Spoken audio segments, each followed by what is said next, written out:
Hi, it's Sonia here. Welcome back to my YouTube channel. This is going to be, it's kind of a nice longish for me, nearly 30 minutes. Draw with me, real-time process video. You can see me here just flicking through another sketchbook to get inspiration for this spread. Basically that page there I got really into, it's meant to be my loose sketchbook, but I got into like drawing, sort of going into the detail on these vases, and I was like, let's use that as inspiration for this spread that I'm going to be doing in this video.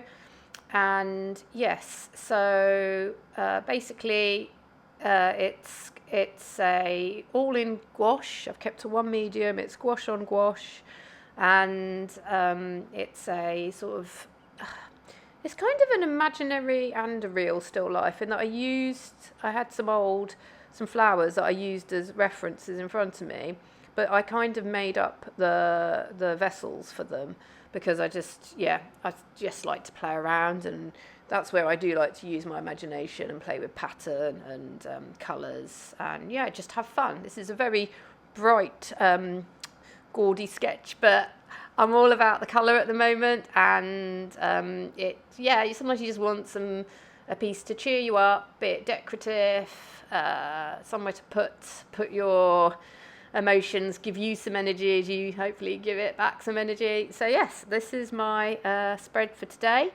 and please do, as I say, draw, sketch along with me, because I think these sort of videos are great for that, because you can do your own work, and then this is what I like to do, just look up and see where the artist is, and just you feel like you've got some company, or you might get inspired by a colour or a brush stroke, as it were.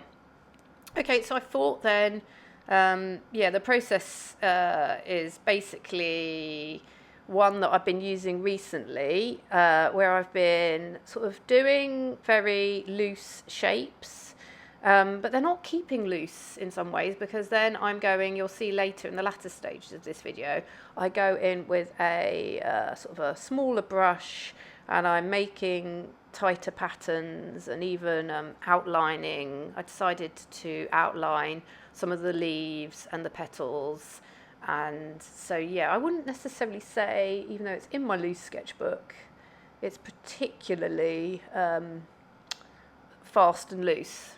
It's as I say, it's nearly 30 minutes, so it's a fairly slower sketch for me. So that's kind of my process, and as always, well, not as always, with this one, I was definitely playing with colours. Just looking on my right, I had my tubes of, oh gosh, I need to edit this bit. So what happened there was I noticed there's this bit where I like jog the stand, and it gets really wibbly wobbly. But anyway, it wobbles around, so I just had to quickly cut that bit out. But so I had my tubes of gouache on my right hand side, and I was just reaching for colours that I guess I was like just looking to contrast, and I just wanted to play around with against this background. So as I said, I'm all about, at the moment, about the brights and a little bit of, who doesn't like a little bit of kitsch and gaudiness at times. So so here you can see I'm just painting in I start off painting in the vessels first, before I went on to do the flowers and then the detail on the vases. So I thought I would use this as it's a longer video, just for a bit of a general chat, to talk about, I thought it'd be good to talk about 5 of my favourite artists, because I was just inspired by something I saw on Instagram this morning, answer a question, and then a bit about where I see some of my ideas for future videos, maybe give me some feedback as well in the comments of stuff you'd like. Okay, so in terms of what I want to talk about first is, this morning I was looking for one of my favourite artists, Justin Mortimer, shared a reel, and it was like so inspiring. It was like a minute clip of he just sort of shows a bit of his studio and the drawings he's working on, it sounds crazy, but like an old sardine can that I assume he eats his lunch out of, and then draws around. And it was just super inspiring. I was like, oh my gosh, just made me want to like get out and get my drawing equipment and just draw. So that was, I love seeing artist spaces. And then it was making me think, like, a painting that I'm working on that I've sort of shared a bit. I guess it's slightly been inspired by him, but it's really hard for me to film. I need to get better at filming when I work on canvases in a way. Maybe I just need to set up a tripod and let it run and then edit it. Just thinking out loud. But I will try and link. I need to work out how to do links here as well, because I think one of the reasons I'm going to name my 5 favourite artists who are currently living and working is that I've seen videos of them on YouTube, and I love those sort of really inspiring interviews with artists and behind the scenes in their studios type sort of documentary YouTube videos. So yes, just to say, and this is for you to also think about, because I think it's quite fun to think, who are we? And it changes. It's a bit like, I don't know if any of you guys, when you were growing up, well, it's still going on, isn't it? Listen to like the top 40 at home on the radio. I remember I'd listen to, what was the top current music, and it would change a bit, wouldn't it? They'd go up and down. And sometimes I think with artists, that's similar to myself, like when you learn about new artists, or maybe you're just feeling your work is in a certain genre, so you're like thinking about certain artists at the time. So yeah, have a think about, I wonder who's in your top 5, top 10 at the moment. But mine currently, I was just thinking about this, I'd say, Justin Mortimer. I just love his work. It's just so, it's kind of sort of a little bit dark, but it's got the abstract. It's got the fact that he's a great figurative painter because he's got a portrait background. In case of you don't know, he's like a UK artist, contemporary artist, and you can find his work. As I say, I will try and link a video if I can, but you can just search these people online as well, and he just does sort of, very sort of interesting, large-scale, sort of figurative, abstract works, and not even, sometimes I think some of his work had even floral. He did a series where he put some floral art against abstract backgrounds, but super inspiring. I also very much like Rose Wiley. I love Rose Wiley. She is, if you think about like role models or who would I like to be, I think, oh my gosh, when I listen to Rose Wiley on podcasts and you see her on YouTube, she is, for me, she's just ultra cool. She's obviously who she is. She's at an advanced age now, but painting and making work, and she's stuck to her guns. You just get this sense, yes, she's immensely successful and kind of famous in the art world now, but you can tell that even if this hadn't been so, she would have carried on making work, painting in her own style, doing her own art, and she swears, and she's like very, I feel like she's very up to date and just full of like life and passion and energy. So she's super inspiring, and I love her work. It's very sort of, I don't know how it's better she describes it, like not like what's the word? I don't know how to, not, someone tell me, but basically it's inspired by contemporary culture. I think she makes references to like Disney, and she does these like very sort of naive, childlike figures. And yeah, if you ever see any videos of her studio, like her home, I love all the paint. She's like surrounded by newspaper and all the paints, and yeah, she's just and also the other thing that I love about Rose Wiley is she's managed to, which is super inspiring for me, is that she talks about bringing up a family. Like she had 3 children, and there was, she was at home with them, and I don't know that she was concentrated on that, but then now she does her art, and she has no regret. She makes no apologies for having spent that time at home doing, bringing up a family and enjoying that. So I think that's also, for me, something really inspiring. Another artist that I think a lot of us know about, again, because she's got YouTube documentaries, and Chantal Joffre. I love. I don't know if I pronounced her name right, but I love her work. She did and I kind of had a go, but I gave up after a month. 365 days of self-portraits. and they are sort of very loose, totally not like in some ways detailed or trying to be flattering to herself, just raw. And I thought that was a really sort of interesting exercise and yielded like a great body of work. And I love her loose figurative paintings. That's something that I kind of struggle with. So maybe that's why we always sometimes choose artists who are able to do the things that we're struggling with, because I think I was always very realistic in how I approached drawing people and portraits. I find it's been easier for me to loosen up in terms of landscapes and still life, but when painting or drawing people, I find that harder. I find it harder to be as loose as she is, or as gestural with that. And I love her palette and her body of work. And she's also immensely interesting to listen to. Like, I love listening to artists on podcasts when they talk about what's inspiring them, books, culture. They just make me feel, it helps me, because I am generally like, I like learning and I'm curious, but it just feels like, oh, I get you. I hear, it gets me motivated to read more, and I don't feel so alone in wanting to sometimes like hide away and sort of read about the things that are interesting me or follow up on paths where I'm curious.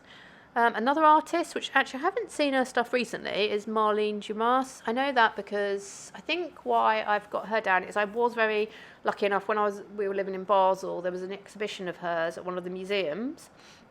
And I managed to, my husband was very good, he looked after the kids, so I went by myself, so I got to immerse myself in her art and wander through a gallery dedicated to her, and it was just amazing to see her body of work, like all the ink. And I love her, again, because I struggle with loosening up with people, her loose ink, which are actually very emotional, like loose ink drawings of people's heads and faces, and how her process as well. I've listened to talks when she's been talking, and I think I might have watched a documentary you see her in the studio. But yeah, super inspiring as well, an artist. And then currently on my, I know there's loads more, but because this was kind of like off the cuff this morning, number 5, I'm going to put in Grayson Perry. I love Grayson Perry because he does these, he's from Essex as well, I believe. And I just feel he's really relatable. And just he's obviously more maybe ceramics, but I actually did treat myself to a secondhand book, like his sketchbooks. I love his sketchbooks where he is doing these really detailed drawings where he has all his writing about, brands, and adding on his maps, like how he just, his approach to art, some of his drawings.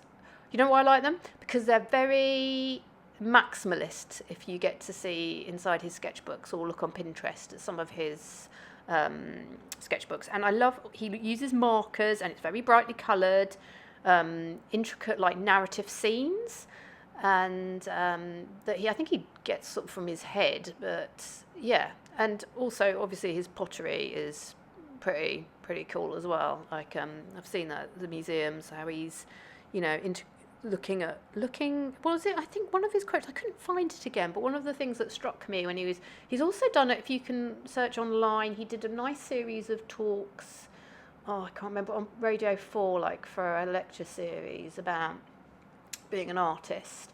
And one of the things he was saying was it artists pay attention, or constantly observing life around them. And I loved that. I love how he's looking out at culture, and then he's sort of absorbing it and putting it in to something that's, a lot of people would say, pottery, like decorative, but it's still a beautiful thing. Like, art doesn't have to be always in your face, brash, or I don't know, sometimes. Just saying, you can have, again, there's a different type of art for everybody. And I love his sense of humour. I love the fact that he doesn't take life too seriously, and he can sort of have oh my gosh, sorry, that's a notification. laugh at himself, which, yeah, I like to have like I do enjoy that. I do enjoy listening and watching him.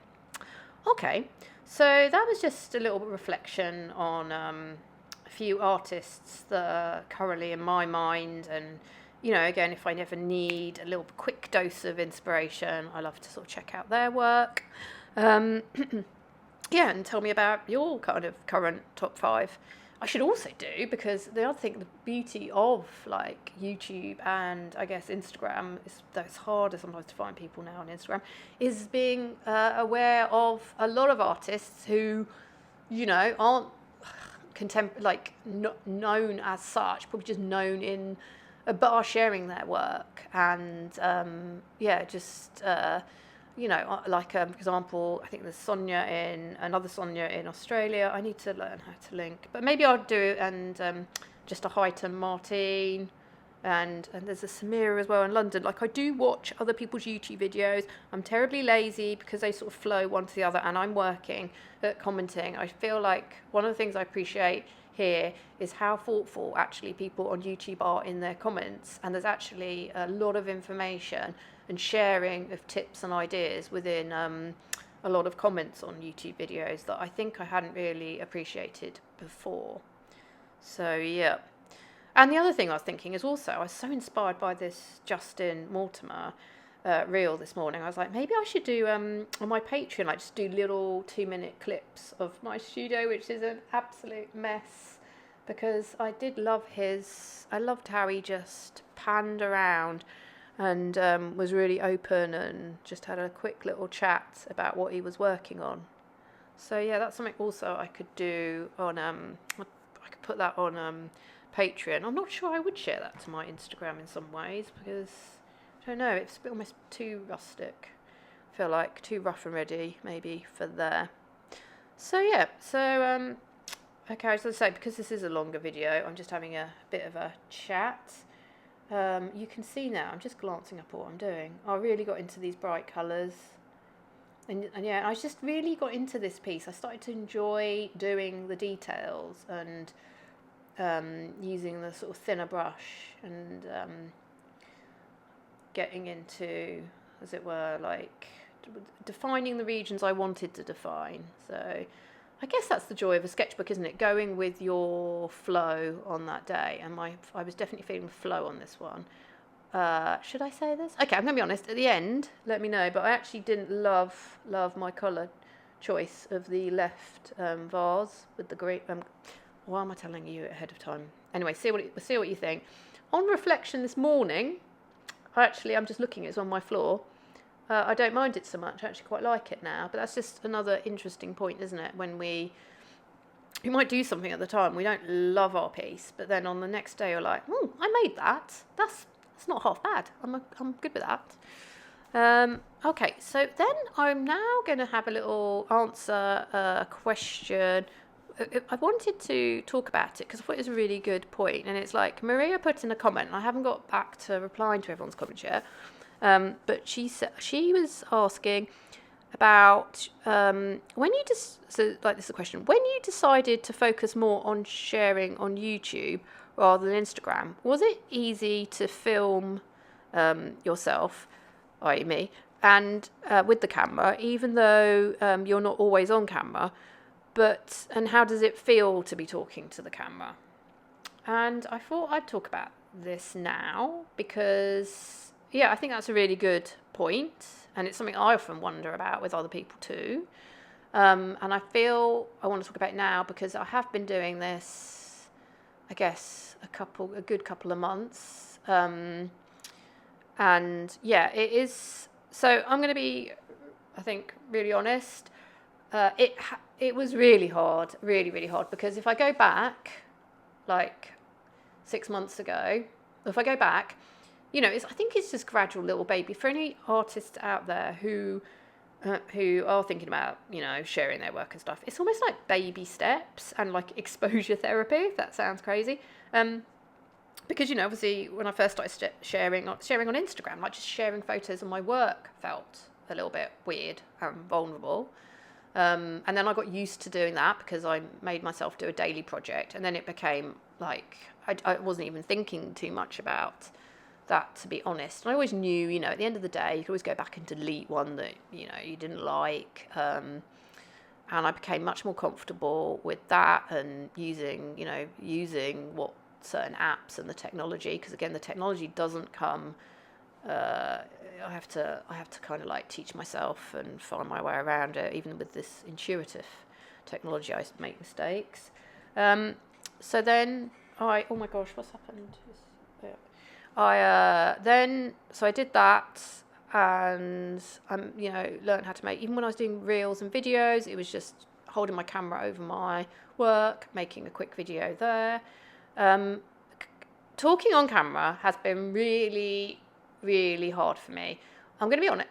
I'm going to be really honest. I think I can't remember when I did it, but I made this YouTube channel on a whim a while ago. I can't remember when I started. It might have been a year ago, and I did a few because I was wanting, the reason for it was I was wanting to do sketchbook tours, and I couldn't really do that. I didn't feel like Instagram was a great place to be doing that.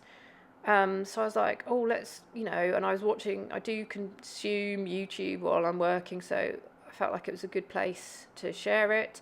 So I tried to make some, and I just remember they were like, I felt so strange talking to my phone and camera. And this is before I also had, we have got a home office sort of ADU art studio, so I was inside doing it on my kitchen table, and that even, I think, there was no one around, but it just felt weird.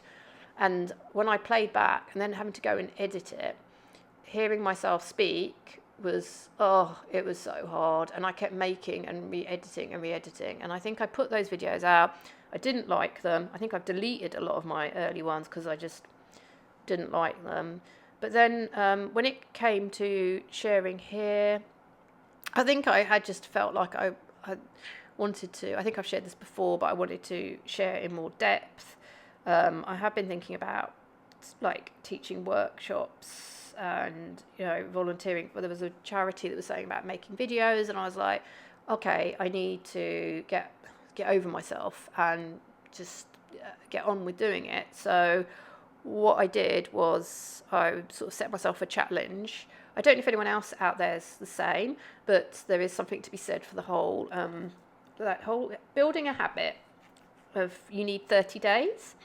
So if you do something consistently for 30 days, I think it becomes, it's just easier to, as it were, make it routine and a sort of a habit. So I was like, I'm going to try and make a video for each day for 30 days. I'm just going to release it and then just see how it goes. And yes, so and then at first, obviously, I'm just, most of the time, you will notice I don't show myself. There are some videos where I am showing myself, but they're kind of far and few at the moment. Most of the time, it's just, I set up my, I've got like this wobbly arm overhead camera, and I'm filming down on my work, and either I'm talking as I'm making the work, or when I'm doing a sketchbook tour, or I will just be, or a lot of the time what I like to do is make the work, listen to a podcast, just relax, pretend that I'm not videoing myself. I've just got it up above. I'm listening to a podcast, I'm listening to a YouTube video, and then I'll come back like now, and I will just talk. I will do a voiceover for it. And yeah, actually a lot of the time I have to be careful because I'm trying to think and talk. I'm not even looking at the moment at the video playing. I'm just having a conversation is when I'm doing a voiceover. So it has become, I have to say, because I've been doing it, making myself do it nearly every day, and that way it also stopped me over editing, because my motto is always well, this is creating, isn't it? But I didn't want to spend so much time on making videos, photographing, videoing my work. For me, the art, I want to facilitate the other. So I want to make the work is the most important thing for me, the practice. So yeah, so that's why a lot of the time, as you will have noticed, my videos are not, this isn't going to be a slick video production that I'm going to spend hours I'm sorry, like in iMovie's doing, because that would get in the way of me drawing and painting. I don't, I don't have that much time to do that, and I like my sleep, so I don't want to be like staying up late editing or faffing around on my computer. I just think doing it every day, it's like, I've just become a lot more comfortable with it. And I think you get to see and hear the real me, because I do go back and edit sometimes I'm like, you might be like, this is such a waffly video, Sonia, like you should edit this. Believe me, I have made some videos which I'm like, I'm going to go back and just start again. Because I don't want to keep like cutting and splicing and doing all the editing. But now I feel a lot more comfortable with it. I feel like, also because I read all your comments, I guess I'm imagining, I'm talking to someone. I am talking to you. And I think I know, do you know what's made me feel a lot more comfortable? Because people do comment and I do get some sort of, we're having an interaction. Like, I know I'm not talking, as it were, I'm looking at my wall. I am talking to my wall, but I know I won't be in the future talking to my wall. I am talking to you. And I think I think I've gathered from like watching and listening to other YouTubers or listening to podcasts, like you're hearing the best podcasts are where you really get to, it is like sitting, listening to a friend or being with someone or having some company, and what they're talking about in a weird way allows you to be seen. Like when I hear other artists talking about their processes and the things that are inspiring them and just having a chat, like they become real people. So you have these different layers. You have their beautiful work, and then that you love, and then hearing them talk about how they make the work, their day-to-day lives, you're like, oh, this is a real human being behind this as well. And sometimes it's like someone you can relate to, and in a weird way, like you feel seen as well. I think that's always been something I've kind of wanted, and I want, when I'm hanging out with someone, I want to properly listen to them and understand them. And so I think that's why I appreciate this more long form content, as a way to I guess share my work, and hopefully inspire others, because that's one of my major aims. I know how much I've got from getting back to an art practice. That is a chat about that sort of question. Now, and I think I will make more, and so to go forward, I will hopefully be doing more videos, and I don't mind so much now showing myself as well. It's just more for me, I'm a bit lazy, like faffing around with different cameras, angles, and stitching it together obviously takes a bit more time for me. And but next year that's probably on my list to do. Obviously, if you want silent videos, I could do that. If you want, I was thinking of another idea about maybe sort of draw along, and we could all listen to our own music and see what we've drawn, listening to that music. I can't play obviously copyrighted music, but that's another idea. Or maybe we could do that, live streaming. Think about interviewing some people if I can reach out to them. I don't know. Those are some ideas. Okay, I'm coming to the end of this. As you can see, this bit is nearly finished. I just want to thank you all for watching. Please like and subscribe. Check out my Patreon. And it's bye from me.